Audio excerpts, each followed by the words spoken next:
Bonjour tout le monde, j'espère que vous allez bien. Je suis de retour aujourd'hui pour une nouvelle vidéo. Donc aujourd'hui, l'histoire qu'on va parler, ça va être un kidnapping. J'en ai pas vu sur les podcasts que j'écoute là, de cette histoire-là, donc c'était une première pour moi, j'en avais jamais entendu parler. J'espère que ça va vous plaire, puis on commence tout de suite. Avant de commencer cette vidéo-là, je voudrais remercier à tout le monde qui écoute mes vidéos, qui s'abonne à ma page, ça fait une grande différence. Liker, s'abonner, commenter, partager, ça fait une énorme différence pour moi. Donc, je tiens à remercier tous ceux qui sont là quotidiennement, là, qui m'écoutent les mardis, les vendredis. Puis, ça fait une grande différence pour moi. J'adore faire ça, puis de voir qu'il y a des gens qui l'écoutent, puis qu'ils aiment autant ça que moi, ça me fait extrêmement plaisir. Donc, sans plus attendre, on va commencer. L'histoire d'aujourd'hui se passe au Japon. On va commencer par... je vais vous parler de Fusako Sano. Elle est née le 28 novembre 1980 dans la vallée de Mitsuki, au Japon. Rendue au 13 novembre 1990, alors âgée de 10 ans.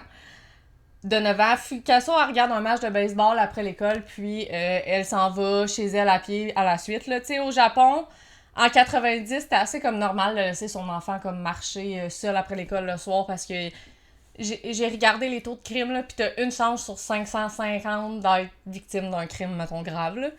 Donc, dans ces temps-là, c'était comme plus normal de laisser son enfant marcher toute seule de 9 ans là, dans la rue le soir.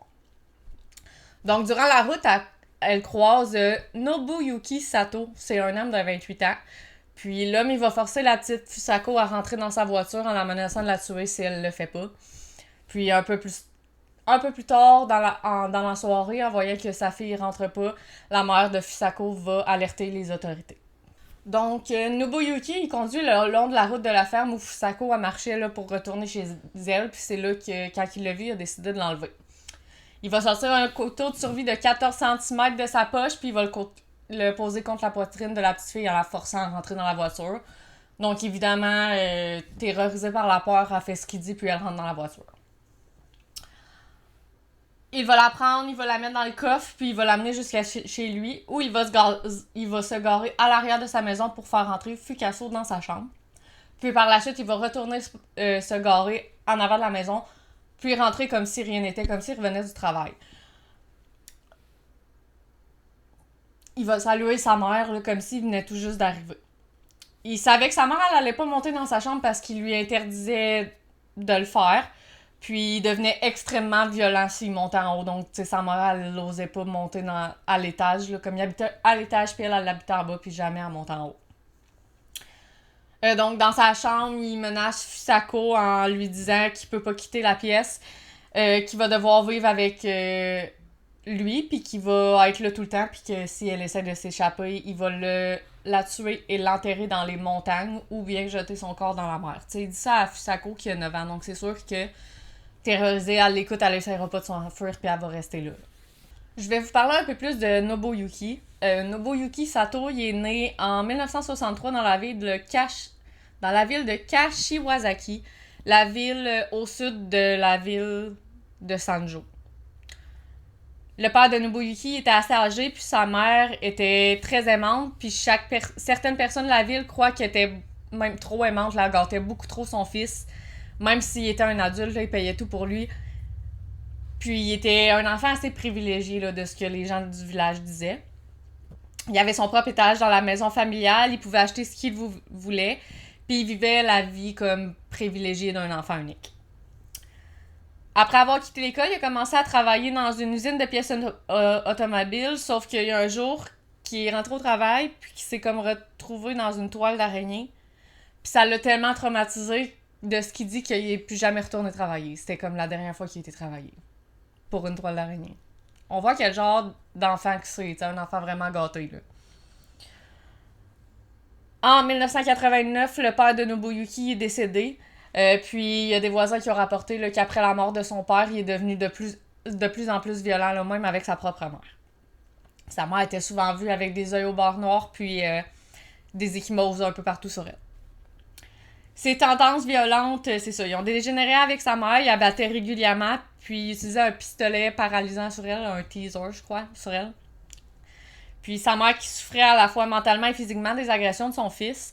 Elle a parlé à plusieurs reprises à l'hôpital là, de la violence domestique, mais il n'y a rien qui a été fait. Elle en parlait, mais l'hôpital faisait rien pour l'aider.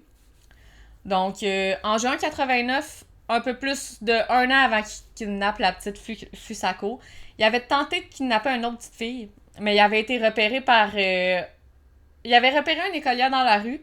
Donc, quand il tentait de l'attraper puis de l'amener, il y a un ami à la petite fille qui a vu assister à la scène puis qui a crié à l'aide. Donc, il y a un enseignant voisin qui a couru puis qui a attaqué Nobuyuki avant comme d'appeler la police. Il a été arrêté et reconnu coupable de tentative d'enlèvement, mais puisque c'était sa première infraction, il a été condamné à seulement un an de prison. Puis j'ai essayé de voir, là, c'était qui... T'sais, toute cette histoire-là, mais son nom, il a comme été enlevé des listes des criminels après cet incident-là, puis on sait comme pas pourquoi. Donc on voit pas l'article comme quoi qu'il a essayé d'enlever quelqu'un ou quoi que ce soit. Donc, là, en voyant que sa fille rentre pas, la maman de Fusako va contacter la police vers 19h45. Puis la police, elle va rassembler plus de 100 personnes pour fouiller le quartier. Le lendemain, il était environ 200 personnes à chercher la petite. Le troisième jour, le 15 novembre, il y a une unité spéciale qui est mise en place avec 107 policiers qui essayent de localiser Fusako sans succès. Il y a plus de 20 000 affiches avec son visage puis son nom qui a été distribuées dans toute la ville, mais malheureusement, il n'y avait aucune piste. Aucune. Donc, dans le même temps, il y a un groupe qui va penser qu'elle aurait été enlevée par la Corée du Nord parce qu'il y a eu d'autres cas au Japon où des agents de la Corée du Nord enlevaient des enfants pour comme les ramener avec eux. Donc, ils croyaient que c'était ça qui était arrivé vu qu'elle était introuvable. Alors que la nouvelle de Fusako devenait largement diffusée, il y a une personne qui prétendait être le ravisseur. Puis ensuite, il y a plusieurs personnes qui ont fait la même chose là, dans des cas de disparition et tout, d'enlèvement. Il y a beaucoup de personnes qui font ça pour attirer l'attention sur eux, de dire qu'ils sont le ravisseur. Mais c'est juste que ça fait perdre beaucoup de temps pour retrouver la petite fille, puis beaucoup d'argent aussi aux policiers, ce qui fait que tous les efforts qu'ils auraient pu mettre pour vraiment la retrouver ont été mis ailleurs. Donc là, le 19 novembre, soit une semaine plus tard, donc 7 jours, l'unité spéciale elle va être réduite à 80 officiers, puis à Noël, malheureusement, les recherches pour trouver Fusako, ils se sont arrêtés parce qu'ils la trouvaient pas. Donc bien que la mère de Nobuyuki se soit plainte de la violence de son fils il y a des années, le 12 janvier 2000, donc environ là, 10 ans après l'enlèvement de Fusako, puis le 19 janvier 2000, elle va porter plainte de nouveau, mais il y a encore une fois rien qui a été fait. Mais une fois que les coups et les attaques avec le teaser soient devenus comme un rituel quotidien, il le faisait à chaque jour, elle redemande à nouveau pour une 4e fois de l'aide à l'hôpital. Donc finalement, le 28 janvier 2000, il y a 7 membres de l'hôpital qui visitent la maison de Nobuyuki. Il y a 5 d'entre eux qui sont entrés dans la maison. Donc n'ayant aucune réponse de Nobuyuki de l'étage, ils se sont dirigés vers le 2e puis ils sont rentrés dans la chambre de Nobuyuki. Il ouvre la porte, puis là, Nobuyuki, il dormait. Il s'est réveillé, puis il a crié pour savoir qu'est-ce qu'il faisait dans sa chambre. Là. Il était vraiment pas content qu'il y ait quelqu'un à l'étage. Une fois que le personnel ils ont expliqué leur présence, il a commencé à crier sauvagement, puis il est entré dans une crise de rage intense. Donc, le personnel, ils ont dû le maîtriser pour lui injecter comme un sédatif, pour qu'il se calme puis qu'il s'endorme. Puis là, tu sais, une fois qu'ils l'ont maîtrisé et tout, ils remarquent qu'en dessous de la couverture, tu sais, il y a quelque chose qui bouge. Donc, ils enlèvent la couverture puis ils voient Fusako, maintenant âgée de 19 ans, sous les couvertures. Elle était pétrifiée, là, elle avait peur, vraiment peur. La femme, elle demande seulement si elle peut rentrer chez elle, mais le personnel va l'amener à l'hôpital. Puis c'est là qu'ils vont se rendre compte que la femme dans la voiture, c'est Fusako Sano, qui est maintenant âgée de 19 ans, que c'était la petite fille qui était disparue en 1990, 10 ans plus tôt. Donc, durant ces 10 années, elle a été captive dans la chambre de Nobuyuki. C'est la première fois depuis le jour de son enlèvement qu'elle pose un pied à l'extérieur. En 10 ans, elle n'était même pas sortie une fois à l'extérieur. La police va prendre les empreintes digitales de Fusako qui ont confirmé que c'était bel et bien elle. Donc, elle a finalement pu retrouver ses parents. Les parents de Fusako, ils la reconnaissaient pas vraiment parce que, tu sais, elle était passée de 9 à 19 ans. Là, c'était rendue une femme, là. Elle a passé, tu sais, toute son enfance avec eux. Mais il était genre vraiment plus que ravi qu'elle revienne dans la maison, puis il était vraiment content, là. La police puis le personnel médical, ils ont vérifié puis interrogé Fusako, puis elle a confirmé que dans les 10 années qu'elle a été captive, jamais elle a été agressée sexuellement ou violée. Donc, 2 semaines après que Nobuyuki a été admis à l'hôpital, il est finalement arrêté. Puis lorsque Nobuyuki est interrogé, il dit qu'il ne l'avait jamais agressée sexuellement parce qu'il la considérait plus comme une amie et une membre de la famille. Donc, lorsque la mère de Nobuyuki a été interrogée, elle dit qu'elle avait aucune idée que Fusako était à l'étage. J'ai comme des doutes à croire parce que pendant 10 ans, c'est dur, là, dire que tu sais pas qu'il y avait quelqu'un dans la chambre de ton fils pendant 10 ans, 24 heures sur 24. Cependant, la police a dit qu'elle préparait souvent des repas pour son fils et Fusako, puis qu'elle aurait également acheté des produits d'hygiène féminine pour elle. Donc, pourquoi avoir acheté ça, puis pourquoi tu lui faisais à manger si tu savais pas qu'elle était là, t'sais? C'est bizarre. Donc, après la découverte de Fusako, il y a la police japonaise qui a été sévèrement critiquée, là. Nobuyuki était déjà connu des policiers pour son accusation de tentative d'enlèvement en septembre 89. Cependant, c'est ça, son nom il a disparu de la liste des criminels, donc il n'a jamais été considéré comme un suspect dans la disparition là, de Fusako.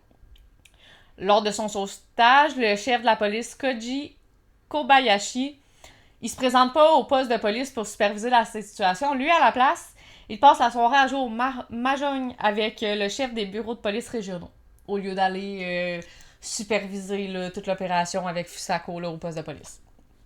Donc, suite à ça, puis des erreurs policières faites auparavant, le chef de la police, Koji, il démissionne le 26 février 2000, puis le chef des bureaux de police régionaux, il démissionne 3 jours plus tard, le 29 février 2000. Donc là, il interroge un petit peu Fusako, puis on en apprend un peu plus sur ce qu'elle a vécu là, durant ces 10 années de captivité. Durant les 3 premiers mois, elle avait les mains et les jambes attachées en tout temps, puis elle n'était pas autorisée à se déplacer seule, donc elle était tout le temps attachée. Chaque fois qu'elle répondait pas à Nobuyuki ou qu'elle essayait de s'échapper ou de quitter le lit, elle était battue. Nobuyuki pratiquait les arts martiaux sur elle jusqu'à ce qu'elle hurle de douleur. Il lui faisait porter ses vêtements ou bien il volait des vêtements pour elle, mais jamais il a payé pour des vêtements de femme parce qu'il aurait pour des vêtements de femme parce qu'il aurait pu être considéré comme un suspect. Fait qu'il a jamais acheté de linge. Durant les 10 ans, elle a été autorisée à prendre un bain une seule fois car elle était tombée puis elle s'était salie. Il lui a bandé les yeux, l'a déshabillée puis c'est lui qui a donné son bain. Comme Nobuyuki, il aimait pas toucher aux choses sales, il évitait la salle de bain. À place, il y avait des sacs dans le couloir à l'étage, à l'extérieur de sa chambre pour qu'elle les utilise comme toilette. Il aimait pas toucher aux choses sales, mais il aimait mieux genre qu'elle fasse ses besoins dans des sacs dans le couloir. Bref. Il avait coupé les cheveux très courts. Elle avait seulement une radio à écouter jusqu'à la dernière année où, là, il l'a autorisé à écouter la télévision. Il l'a scolarisée à la maison. Il a souvent utilisé son pistolet paralysant sur elle, son teaser sur elle. Il la giflait, la frappait, il la menaçait souvent avec un couteau si elle oubliait d'enregistrer les courses de chevaux pour lui à la télévision. Pour lui, ça, c'était très important, il fallait pas qu'elle l'oublie. Puisqu'elle a été maintenue dans une pièce la plupart du temps sombre, elle a souffert de la jaunisse. La jaunisse, c'est un symptôme de nombreux problèmes médicaux, mais elle est plus souvent associée à des affections du foie ou de la vésicule biliaire. La jaunisse, ça provoque une coloration jaune de la peau et des yeux par l'accumulation excessive d'un pigment biliaire. Ça peut être causé par le foie qui est endommagé temporairement ou de façon permanente, ce qui réduit sa capacité à métaboliser la bilirubine, puis à la déplacer dans la vésicule biliaire. Ça peut aussi être la vésicule ou les voies biliaires qui peuvent être obstruées, ce qui empêche l'élimination de la bilirubine dans l'intestin. La bilirubine remonte alors vers le foie et passe à la circulation sanguine. Il y a des symptômes, là. S'il y a une fièvre ou une affection rappelant la grippe qui se manifeste avant la jaunisse, c'est habituellement un signe d'une hépatite infectieuse virale. C'est, dans le fond, l'apparition d'une urine brune est très courante en cas d'hépatite. Puis c'est généralement un signe de mauvais fonctionnement du foie ou d'une augmentation de la destruction de globules rouges. Il a été rapporté qu'il aurait frappé Fusako environ 200 à 300 fois. Elle était nourrie d'un seul repas par jour, soit des soupes instantanées ou une boîte à bento. Je vais mettre une image. Après 6 ans, il a ajouté une boule de riz à son repas quotidien. Son poids y est passé de 100 livres à 83 livres. Elle s'évanouissait souvent à cause de la malnutrition, puis ses mains et ses pieds souffraient d'atrophie, ce qui l'empêchait de marcher seule, là, vu qu'elle était souvent assise et tout, là, elle était tout le temps à la même place. Puis au fil des ans, elle a parfois été laissée seule avec la porte déverrouillée, mais elle osait pas s'échapper. T'sais, elle a été enlevée, elle avait 9 ans. C'est des traumatismes. Là. Même si elle aurait pu s'enfuir, elle l'aurait pas fait parce qu'elle aurait eu peur qu'il la retrouve ou quoi que ce soit. Puis de toute façon, elle aurait pas comme su où aller. T'sais, quand t'es dans une situation comme ça, c'est facile de dire sauve-toi puis demande de l'aide. Mais c'est plus compliqué qu'on le croit parce que c'est beaucoup de jouage dans la tête, du mental, de si tu t'en vas, je peux tuer toi, puis tout. Tu sais, c'est beaucoup de chantage puis de manipulation, puis surtout, tu sais, à l'âge de quand t'es plus jeune, t'es plus manipulable, c'est plus facile. Puis si tu grandis dans un environnement comme ça, t'es devenu habitué à ça, fait que tu passes pas par d'autres chemins, tu restes comme ça par peur. Puis ben, c'est ça qui est arrivé, là. Donc, bien que la mère de Nobuyuki elle ait probablement eu conscience de ce qui se passait dans sa maison, elle n'a pas été inculpée. Elle n'a eu aucune sentence. Le 10 février 2000, Nobuyuki est accusé d'enlèvement, d'agression et de séquestration. Puisqu'il avait un permis de conduire et qu'il pariait sur les courses de chevaux, la police elle estime qu'il est apte à être inculpé, là, bien évidemment. Il a aussi avoué les crimes dont il était accusé, donc il n'a rien nié. Son procès il a commencé en mai 2000. Pour aider à augmenter les chances d'une condamnation et d'une peine plus longue, il ajoute des accusations telles que vol de vêtements à l'étalage.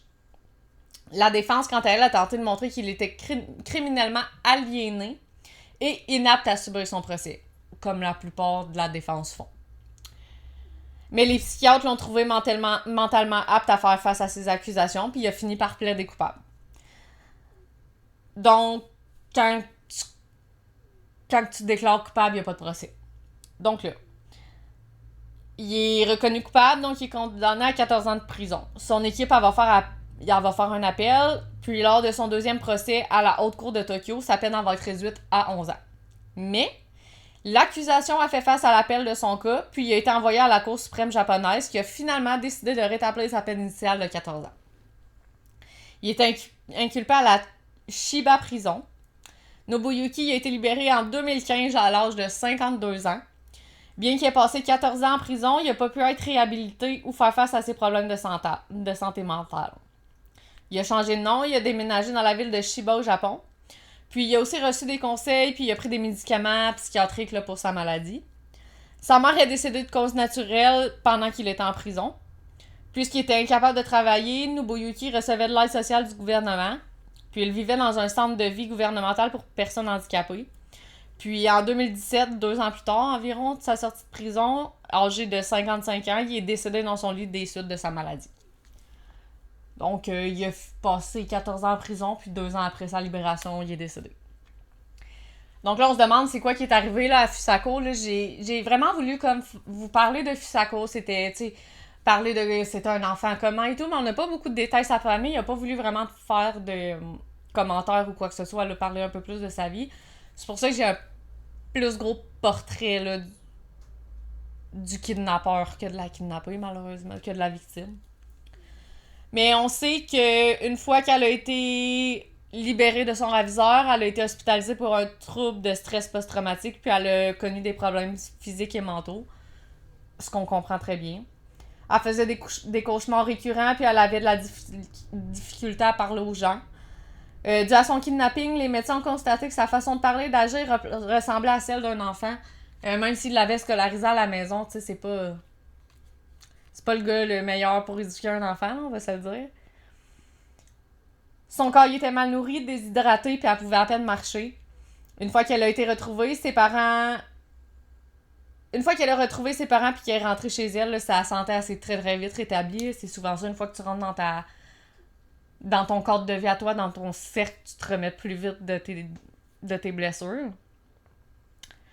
Selon ce qu'on sait, elle travaille actuellement avec sa famille, elle a un permis de conduire, elle va parfois avoir des matchs de football locaux, puis elle aime beaucoup la photographie.